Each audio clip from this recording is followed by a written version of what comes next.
Hello दोस्तों, कैसे हो? मैं हूं आपका दोस्त डोगेश सीए। आज हम लोग पढ़ने जा रहे हैं क्लास 11 का इकोनॉमिक्स का चैप्टर रेवेन्यू। अब रेवेन्यू आपको समझ आ जाता है या आप बहुत सारी जगह सुन सकते हो कि आज मैंने इतना रेवेन्यू जनरेट किया। वो हम आगे देखेंगे कि उसको कैसे कैलकुलेट करते हैं, रेवेन्यू होता क्या है। Don't forget to like and subscribe. दिल से एक्स डोगेश सी है, ठीक है। यस, हमने अपने चैनल का नाम चेंज कर दिया because it looks good. Because हमारे जो सर हैं डोगेश सी है, इस चैनल के हेड, वो हर बार आपको थैंक यू एंड बाय करने आते ही हैं। So now will move on to a chapter that what is revenue. Revenue is the firm is the firm and is a sale receipt or money receipt for the sale of a product। Revenue क्या होता है? जब एक firm कोई भी चीज़ cell करता है या फिर कोई भी प्रोडक्ट को मीन्स बेचता है, आपको जो उसका मनी मिलता है, जो भी आपको उसको बेच के पैसा मिलता है, उसको हम क्या बोलते हैं? Revenue. Okay, concept of revenue is different from profit. So this we can see as concept. जो हमारा रेवेन्यू का फुल जो चैप्टर है, ये this is so different from profit. How? Profit is equals to revenue minus cost. अब revenue generate करना isn't mean कि आप प्रॉफिट बना रहे हो। इट मीन्स कि आपके पास बस पैसे आ रहे हैं। You can even get loss when you are generating a revenue. So the concept of revenue is different, not even different, totally different from profit. ऐसे ही रेवेन्यू इधर आ जाएगा एंड हमारा प्रॉफिट कॉस्ट से प्लस हो जाएगा। So will get our formula for revenue which is revenue equals to profit plus cost. Next we have is total revenue, or in short we can see TR। अब आप लोग को इतना कुछ सोचने की ज़रूरत नहीं है कि when we are doing sum, so हमें क्या टोटल रेवेन्यू, टोटल जो रेवेन्यू है उसको हमें लिखना चाहिए मीन्स फुल फॉर्म में, but you should write it in short form S TR। So it is the total money receipt of a firm, from the sale of the given output और quantity. Means आपकी एक दुकान है, ठीक है, this is your shop. आपकी ये जो एक दुकान है, इसमें आपने 10,000 रुपये का सेल किया, मीन्स रेवेन्यू जनरेट किया एक दिन में। So total revenue of 1 day. और आपने क्वांटिटी या फिर आउटपुट आपने 10 बेचा। सो दिस इज़ एक दिन में आपने 10,000 रुपये जनरेट किया। अब यहाँ पे हमने देखा रेवेन्यू प्रॉफिट प्लस कॉस्ट कैसे होता है, या फिर प्रॉफिट हमें रेवेन्यू से जब हम कॉस्ट माइनस करते कैसे मिलता है।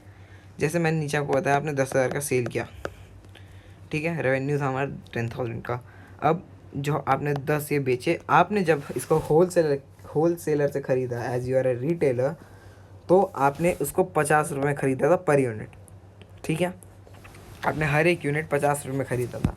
या फिर for simple example we can also take कि आपने एक चिप्स 10 रुपये में बेचा, आपने उसको ख़रीदा 5 में था, तो इसको हम जब माइनस करेंगे कॉस्ट से, और जो प्रॉफिट है, रेवेन्यू है, हमारा रेवेन्यू 10 जनरेट हुआ था, हमारा कॉस्ट जो था 5 था, so will get our profit as 5, ठीक है। ऐसा लॉस भी हो सकता है कि आप चीज़ महंगे में ख़रीदी हो लेकिन आपको वो सस्ते में बेचनी पड़ी, then it's your loss of total revenue. So TR equals to output into price, और we can say Q into P। जैसे यहाँ पे हमने दिखाया था, हम क्वांटिटी को आउटपुट भी बोल सकते हैं, यानी कि जब आउटपुट को आप या क्वांटिटी को प्राइस से आप जब मल्टीप्लाई करते हो, so you get is total revenue. Output is noted as Q because it's quantity, so इसका यूनिट ही Q रख दिया गया है। Next we have is average revenue. Total revenue है, यानी कि एक दिन में आपने कितना किया, एक महीने, एक साल में, या एक डेकेड, जितना भी टाइम, उतने में आपने कितना रेवेन्यू जनरेट किया, is your total revenue. But जब आप हर एक यूनिट, यानी कि आपने 10,000 का जो सेल किया था, कितने का? 10,000 का जो आपने सेल किया था, अब इसको आपने 10 यूनिट भेजा, तो हर एक यूनिट का जो प्राइस है वो आपका आता है एवरेज रेवेन्यू, यानी कि इसमें हर एक यूनिट का प्राइस हो जाता है 1000 रुपीज़। ये हमारा था average revenue. It is the revenue per unit of output.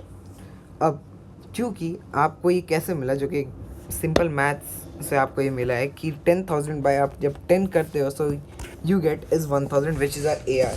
Means 10,000 हमारा क्या था, 10,000 हमारा टी आर था और 10 हमारा क्या था, क्वांटिटी थी। So we get R A R means average revenue का formula which is T R by Q, total revenue by quantity. और हमारा जो एवरेज रेवेन्यू है वो एक रेट भी होता है of which output is sold, यानी कितने रेट पे वो आउटपुट बेचा गया है, वो हमारा एवरेज रेवेन्यू। उसको हम लोग ऐसे भी डिफाइन कर सकते हैं कि it is a rate of which output is sold. Okay now अब जो हमारा ए आर होता है वो हर बार रियल प्राइस मीन्स हमारे पी के इक्वल होता है। सो हम ऐसे लिख देते हैं कि proof that A R is equals to P. ठीक है, अब हम इसको प्रूफ करके दिखाते हैं बिकॉज ये बहुत बार एग्जाम में भी आ सकता है कि how A R is equal to price. अब हमारा पहले हम लोग T R equals to P into Q. क्या होता है, P into Q. Now T R जो है हमारे इस साइड है, अब क्यू की मल्टीप्लाई है तो हम उसको डिवाइड में ले सकते हैं, T R by Q equals to P. अब मन में आ रहा है कहीं तो देखा है ये formula, so it is the formula of our A R which is T R by Q. So here we can prove that P equals to T R by Q.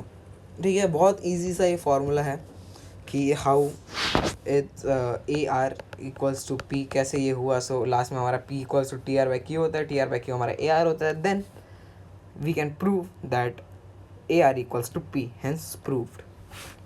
Third we have is marginal revenue. हमने A R revenue पढ़ लिया, हमने A R revenue पढ़ा, average revenue पढ़ लिया, हमने total revenue पढ़ लिया। अब कुछ मार्जिनल रेवेन्यू है। टोटल रेवेन्यू क्या था, एक दिन, एक साल, एक महीने, जितने भी हमने जितना रेवेन्यू जितना सेल किया वो हमारा टी आर था, यानी कि वो टोटल था, एक दिन का, एक महीने, एक साल का। बट ए आर जो था एवरेज रेवेन्यू, यानी कि हर एक यूनिट का, हर एक क्वांटिटी का कितना रुपए हुआ। Means if you had sale of 10,000 of 10 quantities और 10 प्रोडक्ट्स, सो हर एक का प्राइस 1,000 था, जो कि हमारा ए आर था, जो कि एवरेज है। मार्जिनल मीन्स कुछ तो मार्जिन होगी, यानी कि ये होता है कि change in total revenue, change in total revenue when one more unit of product is sold. इसको थोड़ा इजी समझाने के लिए मान लो आपके साथ कभी हुआ या ना हो, आई डोंट नो, आप रात को आपको क्रेविंग हुई आइसक्रीम खाने की। ठीक है, आइसक्रीम खाने की आपको बहुत मन हुआ कि यार आज तो आइसक्रीम खाने का मन कर रहा है। अब दुकान खुली होगी कि नहीं, मान लो आप रात के 10 बजे, ठीक है, 10 PM को आपको मन किया आइसक्रीम खाने का, शॉप है आइसक्रीम की। ठीक है, अब ये क्लोज़ होती है 10:15, मान लो आपको पहुंचने में उधर 10:14 हो गया। सो आइसक्रीम वाला क्या किया होगा, पैक कर लिया होगा एंड जो उसका शटर है वो बंद कर रहा होगा। सो अब उसका मान लो टोटल रेवेन्यू हो गया एक दिन का 1,000 रुपये। ठीक है, उसने बेची एक दिन में 10 आइसक्रीम, हर तो हमारा ए आर तो आ ही गया, जो कि हमारा होता है 100 रुपये। हर एक आइसक्रीम का उसने 100 रुपये लिया, और ये जो 1,000 है हमारा, ये आता है टोटल रेवेन्यू। अब एम आर जो है वो हमारा होगा कि अब आप इसके पास गए, भैया दुकान बंद कर रहे हैं, भैया प्लीज़ आप मुझे एक आइसक्रीम दे दो, ये वही 100 रुपये वाली, मुझे बहुत क्रेविंग हो रही है कि मैं आइसक्रीम खाऊं। सो आप उधर जाके उससे चीज़ें मांगते हो, बट अभी तक तो उसका टी आर क्या था, 1,000। एक दिन में उसने 1,000 रुपये कमा लिए थे, which is his T R. अब आप जाते हो और ख़रीदते हो आइसक्रीम, तो वो 1,100 रुपये हो जाएगा। सो यहाँ क्या हुआ, टी आर आपका चेंज हो गया। अब चेंज टी आर भी हुआ है और यहाँ पे हमारा चेंज क्यू भी हुआ है। क्यू मीन्स हमारी क्वांटिटी भी, पहले उसने 10 बेचा, अब उसने 11 बेच दिया। So here we can see कि M R equals to change, change in T R by change in Q. ये हमारा एक फॉर्मूला निकल गया। सेकंड होता है कि क्योंकि आपने देख लिया कि टी आर में कुछ डिफरेंस दिख रहा है, so M R equals to T R N minus 1। Okay, means पहले जो टी आर था वो 1,000 था, अब जो टी आर है वो 1,100 है। इन दोनों के जो बीच का डिफरेंस है वो आपका एम आर होता है, मार्जिनल रेवेन्यू। एक क्वेश्चन होता है, find M R if T R of 10 quantity equals to 1,000, T R of 15 quantity और यूनिट इक्वल्स टू 1,500। सो अब हमें एम आर फाइंड करना है। फर्स्ट हमारा जो टी आर था वो था हमारा 1000, फिर हमारा जो चेंज इन टी आर है वो था हमारा 1500, फिर हमारा जो पहले क्यू था वो था 10, अब चेंज इन क्यू था हमारा 5 मीन्स 5।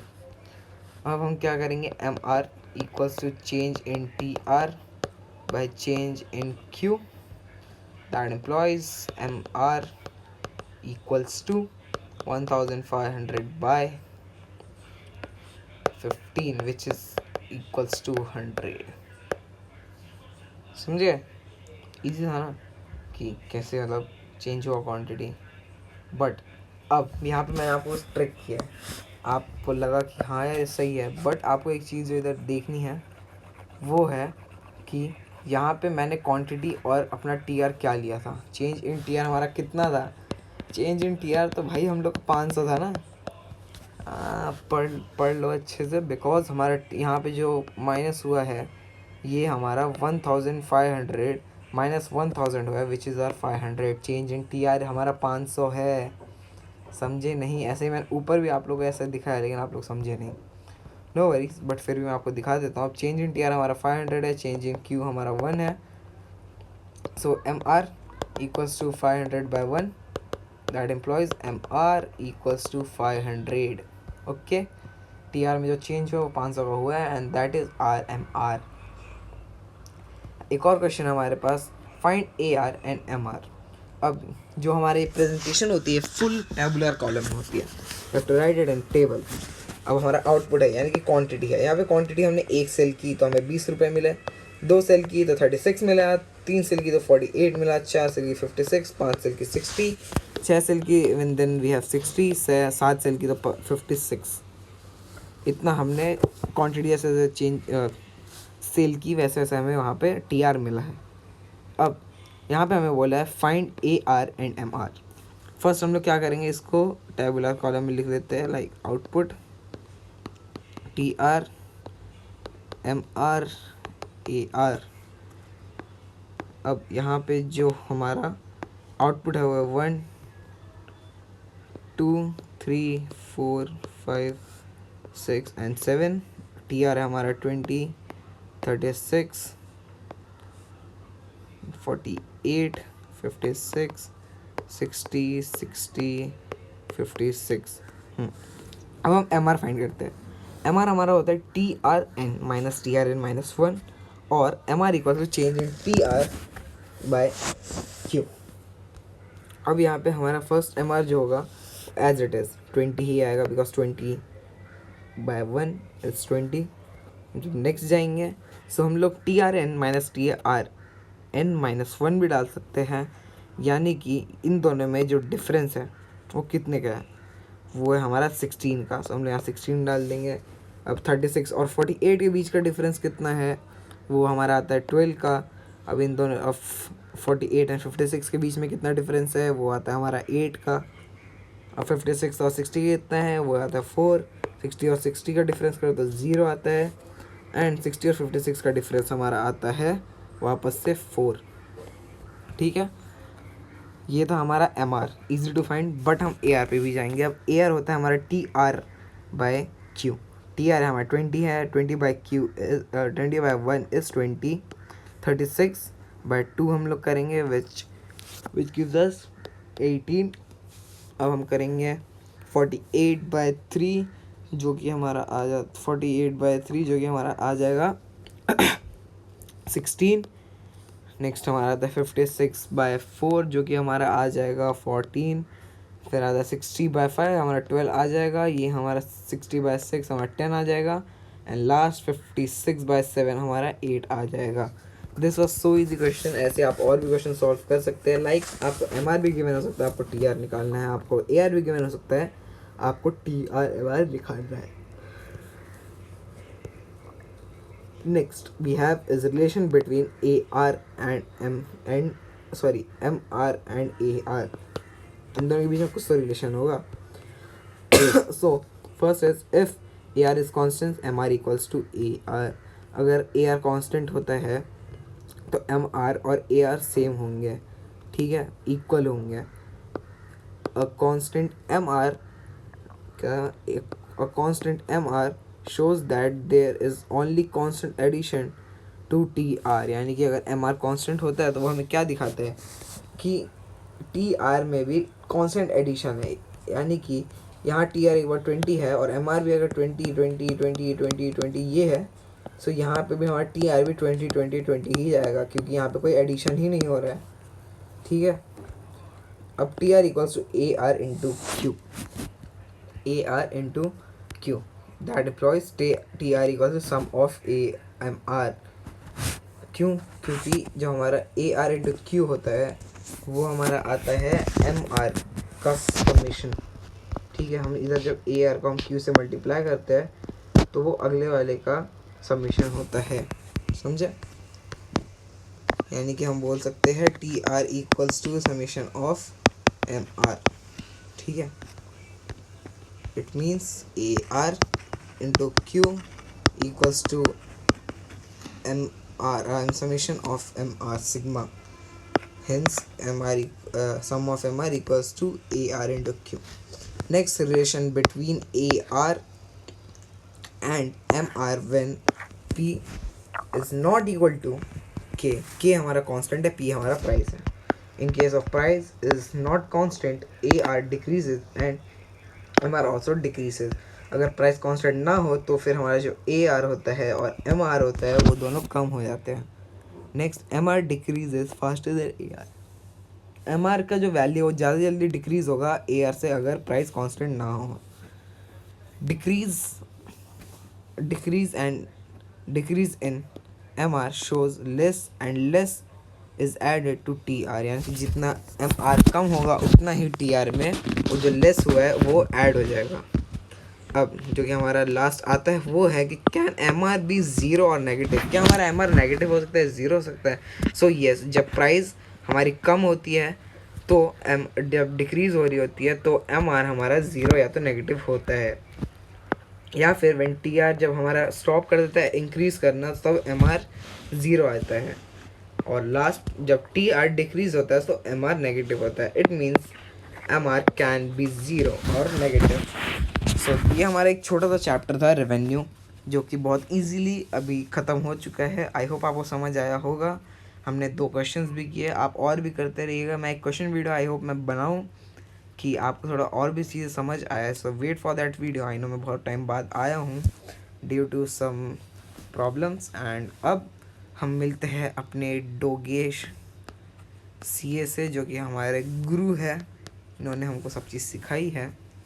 सो डोगेश CA की तरफ से आपको थैंक यू, एंड सब्सक्राइब करना मत भूलना।